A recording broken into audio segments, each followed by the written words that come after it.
Welcome to the Great Loop Radio podcast, brought to you by America's Great Loop Cruisers Association. We're dedicated to sharing Great Loop information and inspiration with those actively cruising, planning for, or dreaming about a Great Loop adventure. I'm Kim Russo. I'm the director of AGLCA. Today, we are going to talk about looping on a jet ski or other PWC. And with us will be one of our members who just recently completed the loop on a jet ski. So that's our topic today. Really excited to dive into that. Before we start, as always, I just want to take a moment to recognize and thank our Admiral sponsors who support AGLCA at the highest level. They are Curtis Stokes and Associates, Great Loop Yacht Sales, Passage Maker Trawler Fest, Skipper Bob Publications, and Waterway Guide Media. As always, we encourage our listeners and our viewers to support these businesses that support the Great Loop. And with the business out of the way, I am really pleased to welcome Mike Straub to the show. Mike, thanks for joining me today. Yeah, thanks, Kim. Thanks for inviting me on. Yeah, a pleasure. And you are pretty well known on social media, at least, for your feat of completing the Great Loop aboard a jet ski. And we were just chatting kind of in the pre-interview. So there are some firsts involved in that. So go ahead and tell us, you are the first to do it in this way. So tell us about that. Yeah, well, I think I am, because it's kind of hard to research this on the internet, but I think I'm the first person to do the Great Loop on a personal watercraft in one summer on just one ski. And do it solo without a chase crew or without any official sponsors. 20 years ago, a couple of guys did it on skis, but they either had sponsors or their skis would break down, and they actually did it on two skis. So if anybody knows differently, I'd love to give them credit. But yeah, I think I'm the first to do it that way. Yeah, absolutely. And occasionally I hear from people who are planning to do it on a ski. And, that often is part of their plan, is to have at least two and have a chase vehicle that is carrying the other one, so that if they do have a mechanical failure, they've got the second ready to go. And also, sometimes that chase crew is in an RV, and that solves some of the logistical issues that we'll touch on today, such as where do you sleep when you're doing the loop on something like a jet ski. So we're going to dive all into that. But first of all, tell us, what got you interested in the Great Loop, and why did you decide to do it now? Yeah, so why now is kind of a little bit of why wait. So the name of my boat, the name of my book, even the license plate, it's why wait. And so I'm just very passionate about getting out and doing it, living your dreams while you can. I'm wired for adventure, and so I wanted to take on the adventure. Would I love to do the loop someday in a boat? Well, sure. That's probably needs to be more in retirement so I can enjoy it a little bit better, at least for where I'm at in my stage. I learned about the loop while doing some river runs on the Missouri River and then researching for the Mississippi River. And that's where I learned, this is a great loop. What's that? And it's like, whoa, you can do that? I didn't know. And so that's usually the first reaction. Really? You can do that? Yes. So yeah, that's how I learned about it. Yeah. So definitely understand the why doing it now. And as Mike said, he's got a book out called Why Wait, which is just another way of asking that question. Why do it now? Well, why wait? And I love that that phrase, and that's the name of your book and your boat. Were you a jet skier before? So I was going to ask you, okay, I get why now, but why on a jet ski? But it sounds like perhaps that was kind of a normal mode of transportation for you, so to speak. Yeah, I bought my first ski in my early 20s, and I've had a ski pretty much the whole time since then.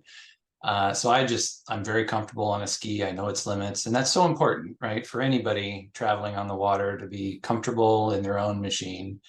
And so I felt really comfortable and knew its limits. And then I love those long distance runs. It's like, motorcycle, right? Just kind of the parallel. And I either going out on the Missouri River or moved on to the Mississippi River. And I just really enjoyed the adventure and the solitude of it. Yeah. Well, and I love that you described it as, that's the machine you were comfortable on. Because so much of the way you did the Great Loop is different from the way most people do it, but so much is really the same. And that is, one of the things that we preach is that you need to be comfortable and competent on whatever boat it is you choose. So I love that, one of your reasons for using a jet ski is it's what you had, it's what you knew. So that I think makes it a safer and more enjoyable adventure for anybody if they're using equipment that they are familiar with, be it a brand, boat that they just bought for the Great Loop. We just encourage people to reach that level of comfort and competence managing it before they leave. So clearly you had done that with your ski. And the other thing that was the same as most loopers is you were out there doing the same route. Your stats are probably a little bit different other than the overall mileage that you covered, because everyone does that, with some choices of route, but more or less the same mileage or the same route. Tell us, give us some of your trip stats, things like how many miles a day, how many days did you travel, when did you start and finish? Go ahead, share some of those with us. Well, I started in Omaha and finished in Omaha. So that's a 600-mile run from Omaha to St. Louis just to get on the loop. And so I call it the pigtail. But so the trip itself lasted 101 days over the summer. And so if you chop off the pigtail, then we're down to 91 days on the loop. And I had previously committed to 2 different vacations in the middle of the loop. So I actually took a break from the loop twice. One was for my 25th wedding anniversary. Can't really let that important stuff, right? Yeah. And then another one was a week long with my brothers on our 35th or 31st brothers trip, camping trip, adventure trip, whatever. So that left 74 days to do the loop over the summer. I had 49 travel days. And so I was moving pretty good. And then I worked. I still am employed, and I worked 19 days on the loop. I had 5 weather days, which is not too bad for a whole summer. 3 of those days were in Mackinac Island, which is not a bad place to be held up for weather days. True. Waiting for Lake Michigan to behave, but and then just 2 other down days, one mechanical and then just another down day. So I was moving. I was going. My average miles per day ended up being 117 miles per day. I would cruise at 25 to 30. I really don't enjoy the 45, 55 mile an hour, that some skis can do. And that's not me. I would much rather get up on plane, be efficient, but take it a little bit slower and less wind noise, less wind burn, all that stuff. I averaged 19 mile an hour per engine hour. So I wasn't moving all that fast per se. My longest day was 230 miles. That was from Demopolis on down to Fairhope. I did that one day. Yep. And my golf crossing was kind of different too. Most people launch from Carabel or Apalachicola, and whether it be St. Mark's, which is a little bit further kind of up the coast and a little bit further north. And then from St. Mark's all the way down past Tarpon Springs, I was 20 miles offshore that whole time. So just some other quick stats. The machine, it has an 18-gallon fuel tank, and then I carried an extra 24-gallon, and that gave me a range between 200 to 275 miles, which is not bad for a ski. Right. I averaged, and these are all statute miles, forgive me, but I averaged about 5.8 miles to the gallon. And so I know a lot of boaters, it's more gallons per hour. So for me, that was 3.3, running at about 5,000 to 5,500 RPM. And 356 engine hours total to get it done. Gotcha. So one of the things you mentioned was your golf crossing, and you mentioned, and we had a little internet snag for a second there, but you mentioned going to St. Mark's. And that's kind of one of the things that I've wondered about on doing it on a jet ski or other, smaller craft. We've had some people who have paddled the loop. You really don't have the depth issues that you might have on a larger vessel. So I've kind of been curious how that impacts your choices, like on the golf crossing. You can stay closer to shore where larger boats cannot. So how did the fact that, you draw very little impact that and the rest of your route choices? You know, a lot less than you think. Mhm. So a ski, you're supposed to try to stay in at least 3 feet of water. Really? Okay. And just so that you don't pull in or suck in through your impeller any sand or rocks or Okay. anything like that. Makes And sense. so, and on top of that, you know, the Gulf with its seaweed and being that close to shore, and then any kind of shoaling, you know, running Mhm. at 30 mile an hour to hit an unexpected shoal, that would not feel good. So No. I generally followed Navionics, just like, and I set my depth even at 5 feet of, I wanted to be in very safe waters. And for the Gulf, that meant, yeah, riding way offshore. Yeah. Could I have rode closer to shore? Probably, but I really didn't want to risk anything like that. So I just chose to ride offshore quite a ways. Yeah. Interesting. So thank you, because that is something I've wondered about. So Yeah. now I can check that off my list of things I'm not sure about. So I guess the other question that everybody thinks about when they hear of somebody doing the loop on a jet ski or other very small craft, um, there's obviously some logistical challenges. So let's talk about what kind of gear did you carry with you? You only have so much space. So what were the things that your ski was loaded up with that you carried with you every day? Yeah. The gear was really an important aspect to the trip, and really, as far as overall logistical challenges, being from Omaha, I never skied in saltwater, or Mhm. you know, navigating the ICW. So there was so much research that I did ahead of time to try to understand what gear to take. And one of the best tools I used, waterwayguide.com, right? Great And resource. on their online explorer, and I traveled the entire loop using that waterway guide, to learn all of the different bodies of water that I would be in. I wrote down all their mile markers. It all went into a spreadsheet. And so through that spreadsheet, I got a list of roughly how many miles it would be. And then I started pulling in all the locks, all of the low bridges, because even I had a few low bridges to worry about, all the phone numbers for the locks. I even started pulling in marine information. So in this spreadsheet, I would have a list of all of the, not all, certainly, but just every 30 to 50 miles, a choice of marinas that I could stop at Mhm. for fuel. And did they have a hotel near the marina? So I Right. did research. From that, I was able, and then a lot of other research with other jet ski Facebook groups, right? People that go out and do some fishing offshore. But the gear, so one of the most important things I had was navigation. So the ski came with a 7-inch Garmin chart plotter, a fish finder chart plotter, which was wonderful having that. And then I also had a 10-inch Android tablet, and that was strapped right front and center on my handlebars.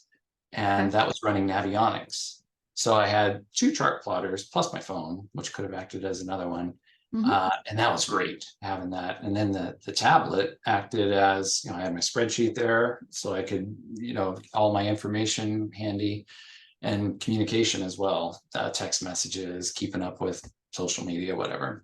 Mhm. Um, on my life vest, it had 3 pockets. And so I had a personal location beacon, a PLB.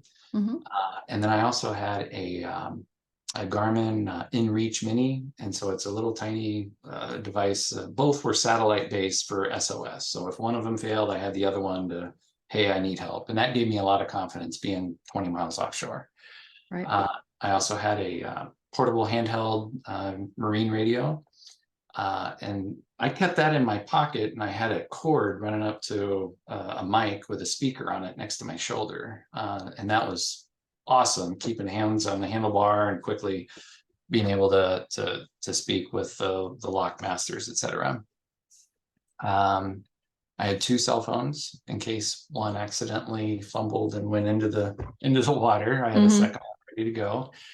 I had 2 cameras, GoPro and an Insta 360 camera. I had 3 bilge pumps on that Wow. little ski. The ski has a built-in siphon pump that runs when the engine's going. I had a regular bilge pump installed that was either off of a float switch or just constant run. So I had a switch that I could change that. And then I actually had a portable bilge pump, like an 800 gallon per hour pump that was 12-volt socket based. Mm-hmm. So I could use that either on my ski or some other, if somebody needed help or whatever, I had that ready to go. Wow. I had just a bunch of other different stuff on the ski. I built in a electrical box so that I could have a 12-volt socket and some USB sockets for powering my supplies or all my electronics. I even had like nav lights installed, and it's not legal for skis to be out there at night. I wasn't trying to do that, but if I rolled into fog or low lighting conditions, heavy clouds, then I could turn on some highlights and people could see me. Yeah. And Yeah. I love all that safety equipment that you had. I love the redundancy that you built in, because again, those are the same things that we preach to the bigger boats is, redundancy on your navigation, redundancy on your safety gear. I think people hear about doing this on a jet ski and get the impression that, just kind of on a lark, you hop on a jet ski and go around. You obviously put a lot of thought and a lot of planning into how to do this and to do it safely. So, kudos to you on that. I know you mentioned you mentioned some of the marinas you would check out if there was a hotel nearby. So it sounds like that was one of your logistics, but tell us kind of in general, what was your plans as you set off of, where you're going to sleep every night? Because there's no sleeping quarters on a jet ski. Right. Although some people are starting to try that, believe it or not, but Really? not me. So I did have a dry bag for camping supplies, because between Omaha and really Paducah, there's just not a lot of options for camp marinas other than Alton, Illinois, up north of St. Louis. So I had a camping bag and tent, all the camping supplies. But once I hit Paducah and on further south, then it was just too hot, and it was too much to try to do a tent every night and keep up that kind of a go schedule. So I would do marinas and hotels, and all that research ahead of time. I used Google Maps and Street View and Satellite View to see which marinas had fixed docks versus floating docks, which might be friendlier. The floating docks are way friendlier for a ski, because a lot of times a ski will go right under, a higher dock for the bigger boats. So a ton of research went into which marinas were possibilities to stay at. So yeah, once I hit on down, it was marinas and hotels or bed and breakfast. As the trip went on, so many people started reaching out on Facebook and social media and stuff. Hey, I'm on the loop. Come stay with me. I've got a dock. I've got a bed. I got some gear. And so it was like, it was a game changer. And so 19 hosts ended up reaching out, and I stayed with them for like 30 some nights out of the total trip. So yeah, it was a really interesting combination of hosts, hotels, and then the camping, and something that a big contrast between your I'll call them your average looper is on a liveaboard. You get to the marina, and I've got an RV. I know what it's like, right? You're there, you're at home, and for me, there were, out of the 85 nights, it was 60 different times I had to pack everything off the ski, lug 90 pounds of gear to wherever, a hotel or host, unpack it all, recharge the electronics, pack the bags, take them back to the ski, load the ski, get all the electronics back out again. It was a challenge. Yeah, that's definitely another level of, trying to get ready for the day or wrap up the day when you have to literally take everything with you. Right. We've talked a little bit about kind of like the basic needs of sleep. And we talked a little bit about the gear, but what did you wear most of the times? We had a looper a bit older than you who actually started the loop on a ski from our spring rendezvous one year. So the first thing he was hitting was the Chesapeake. And he really struggled with the wave conditions on the Chesapeake unexpectedly. Didn't really have the right protective gear. Like his feet were wet kind of all day long. And that became a real issue, and he had to stop pretty early into his adventure because of that. So how did you keep your skin protected and safe from the elements? Yeah, I read about that, and I was concerned about that. But luckily, the water issue on the feet, I was able to keep them kind of out of the footwells and propped up and could dry them off. But most of the time, I wore just swim trunks and usually like a long sleeve rash guard. I did have to start wearing even long pant rash guards just to keep the sun off me. I really wanted to avoid sunburns. I can burn kind of easy. Mm-hmm. And so I would wear that. And then of course, once I got up to, what was it, like Huron or Lake Erie, I finally got the wetsuit on and wore a wetsuit for the colder waters. Yeah. And then, another basic need, where and what did you eat and drink? Did you carry a lot with you, or did you rely on shoreside facilities to be able to manage those? Yes, this was hard because a lot of time I wanted to be on the water early and off the water early. And so if I was at a hotel, a lot of times I was leaving the hotel before their breakfast buffet or whatever got rolling. So that meant a very simple bagel or, something relatively small for breakfast. And then I did not want to stop for lunch and then continue. I wanted to get off the water. So I would just have light snacks throughout the day and not really stop at a marina or anything, for to eat. So when I finally did get off the water, I was hungry. A lot Yeah. of times I was lightheaded. I was hungry. Mm-hmm. And the nice thing is I could eat whatever I wanted. I was going to burn it off. Yeah. So let's take a quick break and play a message from a sponsor. When we come back, I want to shift to, you mentioned that you were still working, which, is probably something that will surprise a lot of people, because that is not something that sounds like it goes very well. I think I'm struggling to work aboard. Not really, but, working aboard when you're in an enclosed cabin all day long with your Starlink is one thing. But, trying to work while doing the loop on a jet ski is kind of next level. So let's take our break. And when we come back, we'll jump into that a little bit. We'll be back in a moment. Winter Harbor Marina is located on the Oneida River 1.5 miles west of Oneida Lake in Brewerton, New York, just minutes from Syracuse International Airport. Winter Harbor offers the lowest diesel fuel and gas prices from New York City to Canada. If you find a lower posted documented price, they will match it. Their amenities include complimentary courtesy vehicle, 24-hour pay-at-the-pump fueling, dockside water and cable TV, pristine bathrooms and showers, and emergency haul-out service. For more information, call 315-676-9276 or visit www.winterharborllc.com. Winter Harbor is a proud commander sponsor of AGLCA. Prop Talk is an Annapolis-based company founded in the summer of 2005 by active Chesapeake Bay boaters. The company produces Prop Talk Magazine, a monthly newsprint magazine focused on Chesapeake Bay powerboating and the lifestyle surrounding boating on the bay. Every issue of Prop Talk is distributed at more than 850 carefully chosen and closely monitored locations throughout the Mid-Atlantic. Prop Talk's coverage goes deep rather than wide, and the magazine celebrates the people, places, boats, personalities, and events that make the Chesapeake one of the world's premier boating grounds. Thanks for reading and supporting the Chesapeake Bay's boating magazine.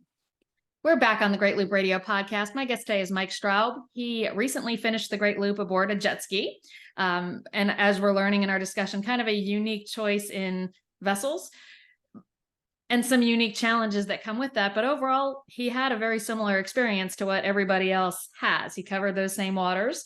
And one of the things that I think people think about when you consider doing the loop on a smaller craft like a jet ski is the locks.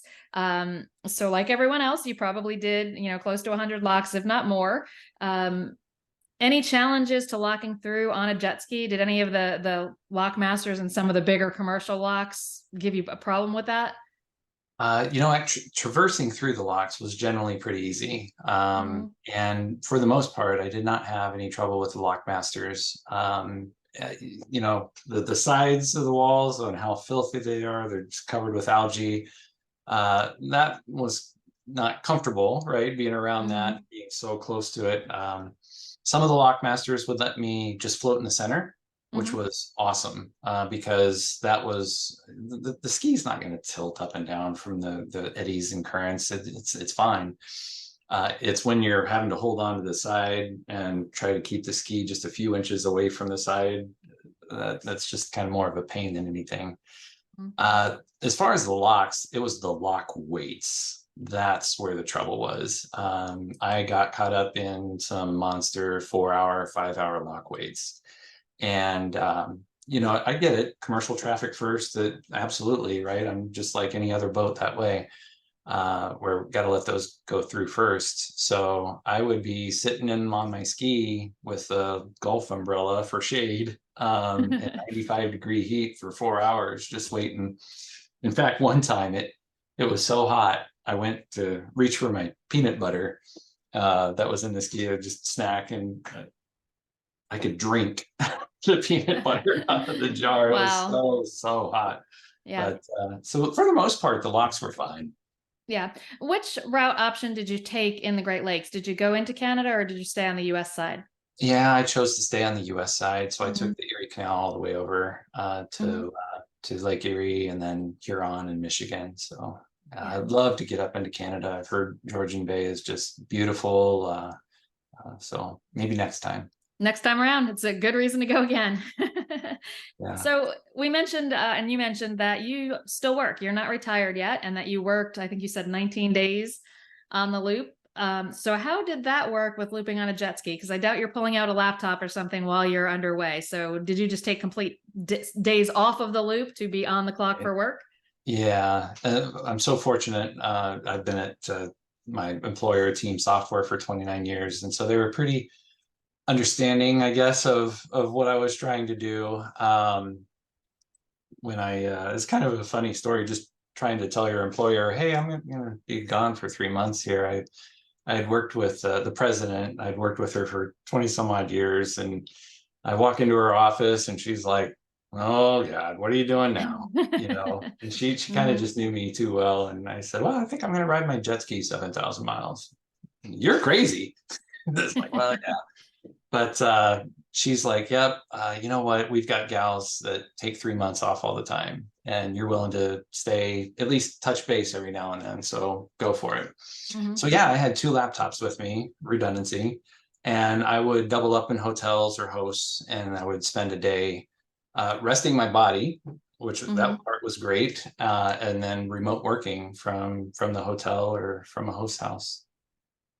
So how, you mentioned you could eat whatever you want, and you mentioned resting your body. So how physically demanding is this? I think most of us have ridden jet skis, on vacation where we rented one for an hour.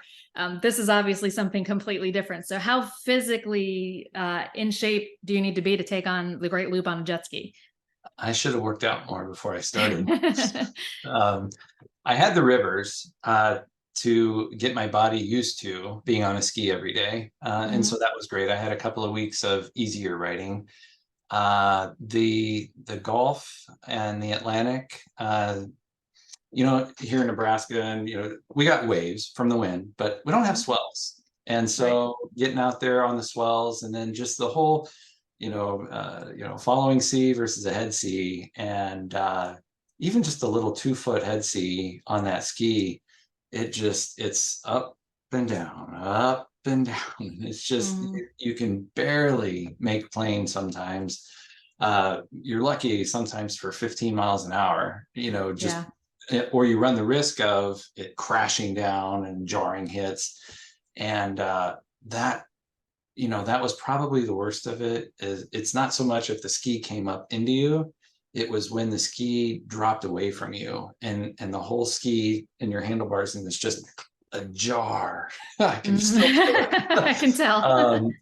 Just painful. So towards the end of the trip, and holding on to the handlebars all the time, right? And that just I had a form of cruise control or a speed limiter where I could Velcro strap and pin the throttle, and it would hold a constant speed. I did have that going for me, and so I could let go and actually massage my wrist and things like that.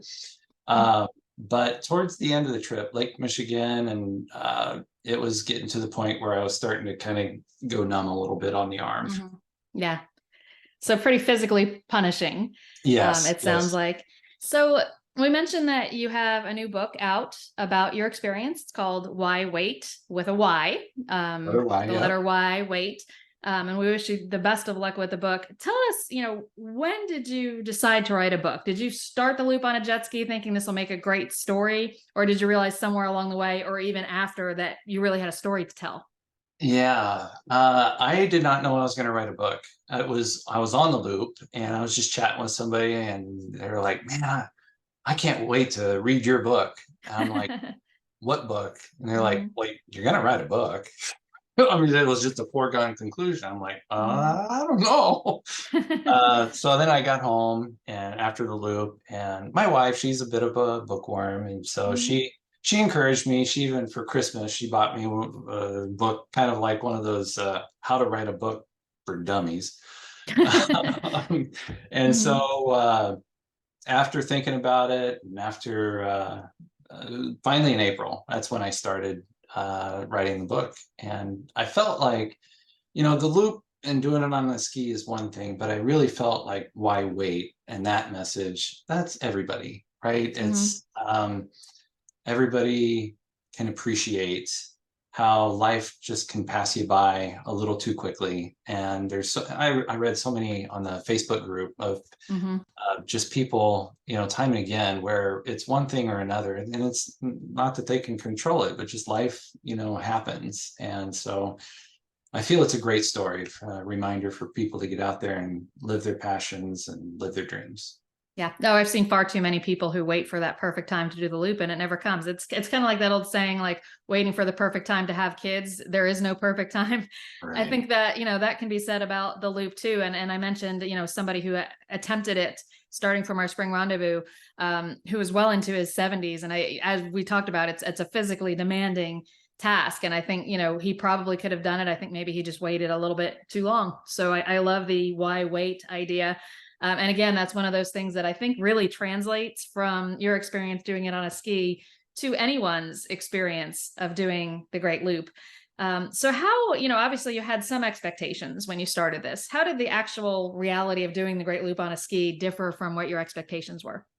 Yeah. So talked a little bit about the swells. Those were a little bit of a new experience, at least for me, on the inland waters. And but the one of the as far as the experience, the one of the things that you know, I, I prepared myself for people in the boating community to maybe look down on me. And I get it, right? I'm on this little toy ski in a big boat world, and there's a certain portion of the boating community that doesn't really appreciate these jet skis, jumping wakes, and being so unpredictable and getting in the way and all those things. And I get it. There's a stereotype out there, and unfortunately, that's probably been earned.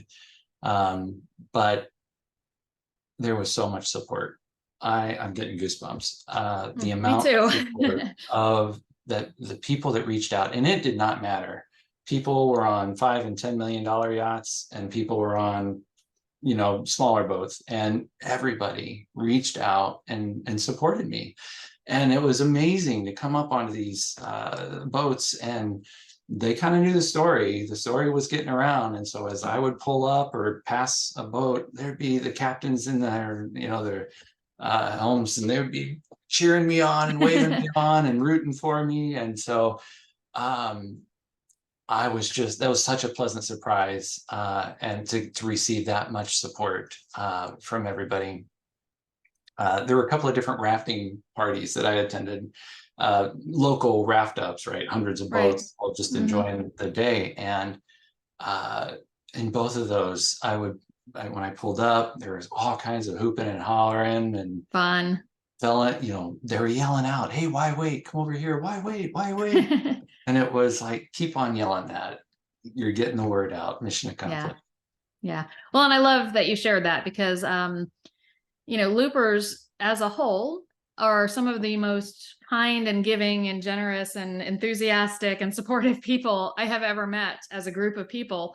And I think, sometimes on social media, any group can get a bad rap, but I think, you probably did see some resistance on social media, and generally Those aren't loopers. Loopers are pretty supportive of each other regardless of the boat. As you said, it doesn't matter. The loop's been called the great equalizer. It doesn't matter if you're on a rowboat or a $5 million yacht.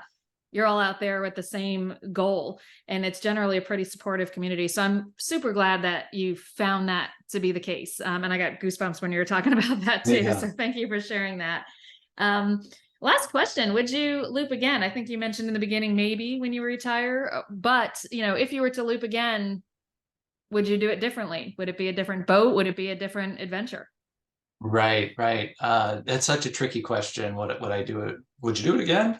And it's like, would you do it the first time again, knowing what you know now? And absolutely. I've described the trip as it was my Mount Everest, right? A big Mhm. Yep. physical, mental, emotional kind of a challenge.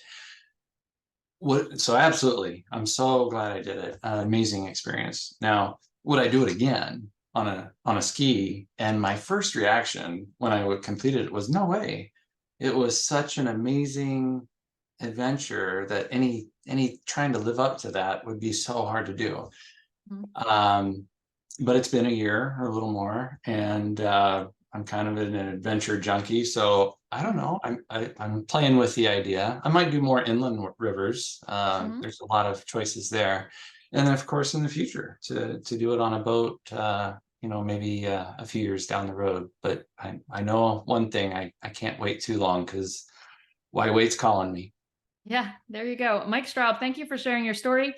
For those of you interested in the Why Wait book, you can find it on the greatloop.org website. If you go to, there's a link in our shop menu for books and swag and Great Loop stuff. From there, we just link to the book. You're not purchasing that from AGLCA. So Mike, is there in addition to linking through on our site, what's the easiest way for people to find your book? Yeah, there's a paperback that's available out on Amazon, and Mhm. we can provide some links to that. And if I also have a color hardcover, and that's quite a bit nicer book, and I can autograph that, and I'm selling that through Etsy website. So, and hopefully we can provide some links for that. Absolutely. We can put those in the comments, both on the audio podcast version and on the YouTube version. So we'll make sure we get those out. Mike, again, thanks for sharing this really interesting story. And thank you for the message of why wait, because I think that's super important. Thank you, Kim. And thanks to everyone who's watched or listened today. We'll be back next week with another episode of the Great Loop Radio podcast. Until then, safe cruising.